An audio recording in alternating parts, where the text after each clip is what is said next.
तो hello friends, आप सभी का स्वागत है नेक्स्ट लेक्चर पे how to speak time in English. तो इसको हम लोग सीखते हैं कैसे इसको हम लोग बोल सकते हैं। जो आप लोग फर्स्ट वीडियो देखे हैं उससे ये थोड़ा रिलेटेड है, तो मैं उसको थोड़ा समझा देता हूँ, फिर इसको इसमें एग्जांपल देकर के मैं उसको समझाऊंगा। तो चलते हैं और देखते हैं इसका मतलब उसको मैं समझा देता हूँ, जो पहले पढ़ चुके हैं उसको थोड़ा रिवाइज कर देता हूँ। हम लोग देखे थे कि कोई भी अगर ये मान लेते हैं, इसको हम 60 मिनट मान लेते हैं, तो इसको अगर हम 4 भागों में बांटते हैं तो ये फर्स्ट भाग होगा, इसको 15 मिनट का होगा। अब इस 15 मिनट को हम लोग क्वार्टर कहा जाता कहते हैं, क्वार्टर। और ये जो मान लेते हैं कि ये आधा हो गया, तो आधा हो गया, ये 30 मिनट का होगा। ये 30 मिनट का होगा तो इसको हाफ कहते हैं, हाफ कहते हैं। और ये बताया बताए थे कि यहाँ पर जो पास्ट पास्ट जो होता है, पास्ट जो होता है वो ज्यादा के लिए यूज होता है, ज्यादा के लिए इसको यूज किया जाता है। और जो टू होता है, टू होता है ये बाकी के लिए यूज किया जाता है, बाकी के लिए किया जाता है। तो इसी कॉन्सेप्ट को लेकर के हम लोग एग्जांपल देखेंगे और फिर उसको सोल्व करेंगे।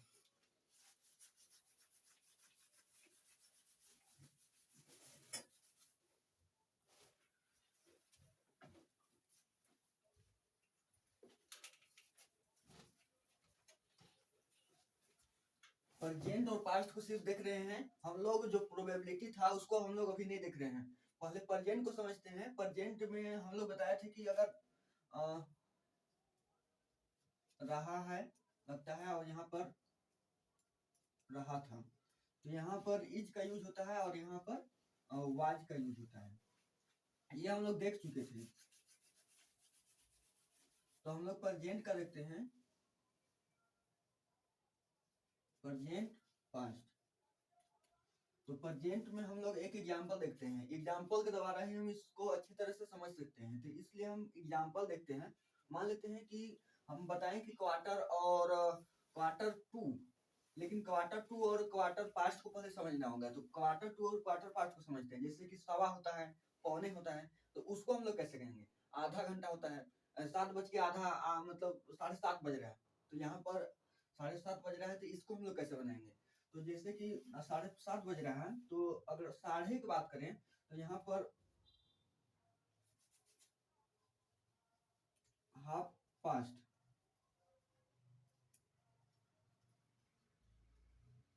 हाफ पास्ट साढ़े के लिए हाफ पास्ट लगेगा, हाफ पास्ट। और जो क्वार्टर टू होता है वो क्वार्टर टू मतलब पौने के लिए यूज होता है। Quarter to, quarter to, to मतलब हम बताए थे बाकी। अब क्वार्टर मतलब होता है 15, यानी कि 15 मिनट बाकी है। टू मतलब बताए थे, टू मतलब बताए थे बाकी, और क्वार्टर मतलब बताए थे 15 मिनट, यानी कि 15 मिनट को ही 15 मतलब मान लेते हैं कि हम पौने बोल दिए, तो पौने मतलब quarter to, quarter, quarter to का मतलब होता है पौने, पौने। और क्वार्टर पास्ट,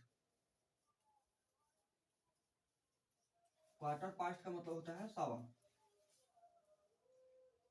अगर जो इस पौने और सवा में कंफ्यूज होगा, इसको पहले ऐसे समझ लीजिए कि अगर मान लेते हैं कि सात सात बज रहा है, अगर हम 7 बज रहा है बोल दिए, यहाँ पर बता देते हैं कि यहाँ पर मान लेते हैं कि 7 बज रहा है, तो अगर इसमें अगर 15 मिनट जोड़ दिया गया, 15 मिनट प्लस हुआ, तो यहाँ पर पास्ट हो जाएगा, क्वार्टर पास्ट, क्वार्टर पास्ट हो जाएगा। लेकिन यहाँ पर 15 मिनट मान लेते हैं कि 15 मिनट घटा दिया गया, घटा दिया गया, साथ में ही 15 मिनट घटा दिया गया, तो मतलब यहाँ पर क्वार्टर टू हो जाएगा, क्वार्टर टू, क्वार्टर टू का यूज होगा। यहाँ क्वार्टर पास्ट यानी कि 15 मिनट जुटा, और यहाँ पर क्वार्टर टू यानी कि 15 मिनट घटा। तो यहाँ पर इस कॉन्सेप्ट से हम लोग चलेंगे। और यहाँ पर पौने, क्वार्टर टू यहाँ पर भी लिखे हैं, क्वार्टर टू पौने मतलब घटा हुआ है, पौने मतलब घटना, घटना घट गया, 15 मिनट माइनस हो गया। और 15 मिनट जुट गया तो यहाँ 15 मिनट जुट गया, तो यहाँ पर सवा, यानी कि कोई भी बजे, अगर हम बोले कि सवा सात बज रहा है, मतलब 7:15 मतलब 7:15 हुए, सवा 15 मिनट जुटा है। और अगर हम बोले कि पौने 7 बज रहा है, इसका मतलब कि 7 बजने में 15 मिनट लेट है, मतलब हम बोल सकते हैं कि 6:45 हो रहा है। तो हम लोग चलते हैं एग्जाम्पल से, इसको अच्छी तरह से समझते हैं।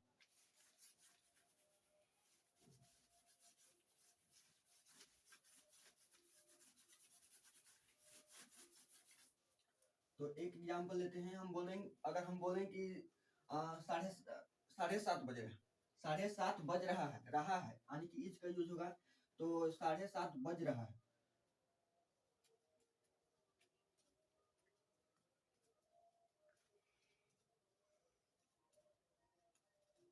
साढ़े सात बज रहा है तो इसका हो जाएगा इट्स, यानी इट और is, it's half past 7 o'clock। Half past का यूज हो गया है। हाफ पास्ट मतलब साढ़े बताए थे, साढ़े, हाफ पास्ट का मतलब बताए थे साढ़े, मतलब इट्स हाफ पास्ट 7 o'clock। और अगर साढ़े सात बज रहा था मतलब यहाँ पर वाज का यूज हो गया, यानी कि यहाँ पर साढ़े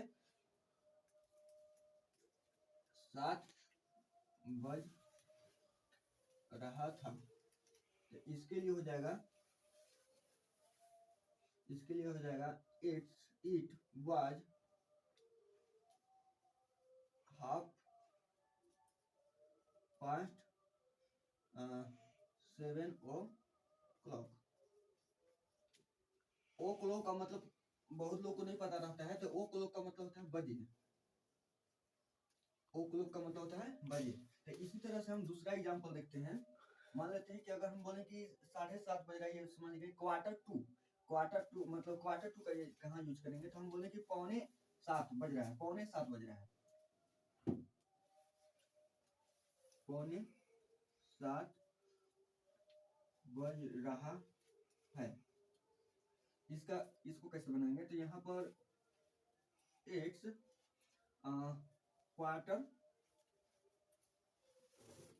क्वार्टर टू 7 o'clock। और यहाँ पर इसी जगह वाज का यूज कर देंगे, यहाँ पर इट इज लगा हुआ है तो यहाँ पर वाज का यूज हो जाएगा। तो साढ़े सात बज मतलब पौने सात बज रहा था हो जाएगा, तो पौने सात बज रहा था मतलब इसका हम डायरेक्ट बना देते हैं, इसका हिंदी में लिख रहे हैं, तो यहाँ पर इट वाज क्वार्टर, यहाँ क्वार्टर टू यानी कि पौने, quarter to 7 o'clock। It was quarter to 7 o'clock। यहाँ पर पौने का यूज किया गया है। अगर मान लेते हैं कि इसी को हटा करके अगर हम सवा का यूज करें तो यहाँ पर टू की जगह हमें पास्ट लग जाएगा, क्वार्टर पास्ट लग जाएगा। यहाँ पर पौने है इसलिए यहाँ टू है, यहाँ सवा रहता तो यहाँ पर, यानी कि पौने मतलब 15 मिनट कम और सवा मतलब 15 मिनट ज्यादा। इसका मतलब कि यहाँ पर अगर पौने है तो यहाँ टू लगा मतलब बाकी के लिए, और सवा रहता तो यहाँ पास्ट लगता। तो हम लोग इसको, आप तो इसको समझ ही चुके होंगे इसलिए मैं इसको मिटा देता हूँ और हम लोग चलते हैं अगला एग्जाम्पल में। इसका हम लोग अगर कर दें सावा, तो हम लोग कैसे बनाएंगे, तो सावा मतलब उसी तरह से इट्स क्वार्टर पास्ट 7 o'clock।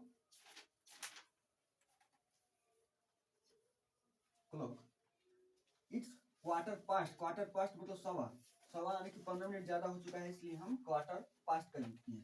और यहाँ पर हम देखेंगे सवा सात बज रहा था के लिए हम यहाँ पर वाज का यूज करेंगे। तो रहा था मतलब यहाँ पर पास्ट के लिए, पास्ट मतलब जब हम पास्ट करते हैं तो इसके लिए हम लोग इट वाज क्वार्टर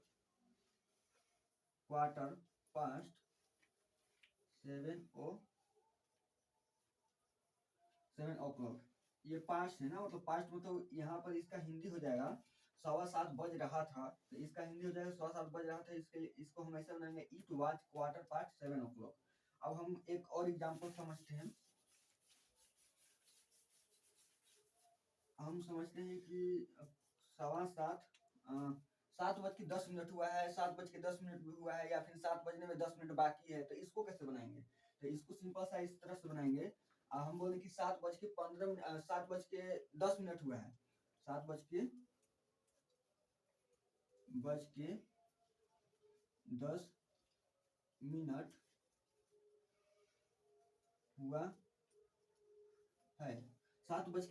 हो चुका है, इसका मतलब यहाँ पर पास्ट यानी कि बीत चुका है, 10 मिनट जा चुका है, इसलिए हम पास्ट का यूज करेंगे। तो इट्स यहाँ पर हुआ है मतलब प्रेजेंट की बात कर रहा है, तो इट्स 10 मिनट, जो मिनट रहता है उसको 10 मिनट शुरू में लिख दिया जाता है। 10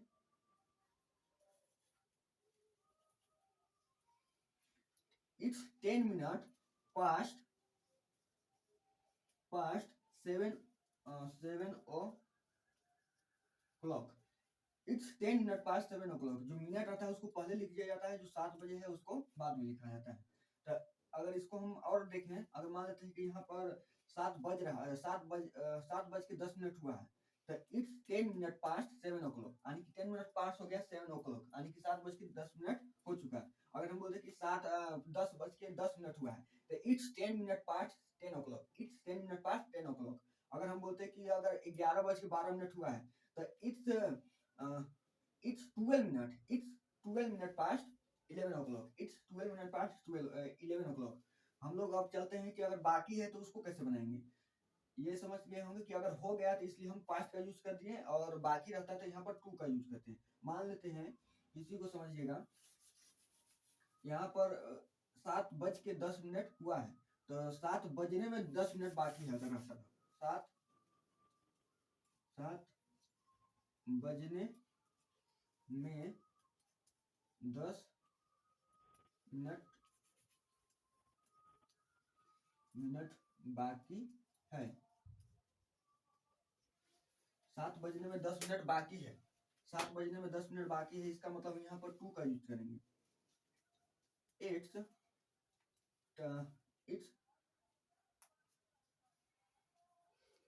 10 मिनट टू 7 o'clock।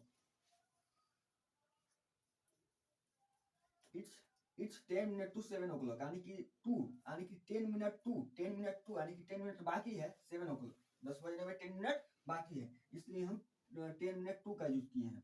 यहाँ पर उसका तो पास्ट नहीं बताए थे, तो यहाँ पर समझिए कि पास्ट कैसे बनेगा। तो पास्ट उसी तरह से बन जाएगा। यहाँ पर इट लगा हुआ है, तो यहाँ पर इट वाज लग जाएगा। इट वाज, यानी कि इसका कैसे हो जाएगा, हिंदी में कैसे हो जाएगा पास्ट। 7 बजने में 10 मिनट बाकी था, 7 बजने में 10 मिनट बाकी था, पास्ट की बात कर रहा है, तो 7 बजने में 10 मिनट बाकी था। It was 10 minute to 7 o'clock। It was 10 minute to 7 o'clock, यानी कि यहाँ पर 10 मिनट टू मतलब 10 मिनट बाकी, 10 मिनट बाकी, और वाज का मतलब था, यानी कि 10 मिनट बाकी था, यानी कि पास्ट में यह मतलब 10 बजने में 10 मिनट बाकी था। तो यहाँ पर आप इसको समझ चुके होंगे कि 10 मिनट बाकी था। और आप कुछ मान लेते हैं कि एक सेंटेंस याद कर लीजिए कि मतलब उसको कैसे बोलेंगे। मान लेते हैं कि आपको किसी से नाम पूछना है, नाम नहीं पूछना है, मतलब टाइम पूछना है। टाइम कैसे पूछिएगा, तो इसका एक सिंपल सा सेंटेंस होता है, उसको याद कर लीजिएगा, तो आप किसी से भी नाम समय को पूछ सकते हैं इंग्लिश में। तो इसको पूछने के लिए हम लोग देखते हैं इसका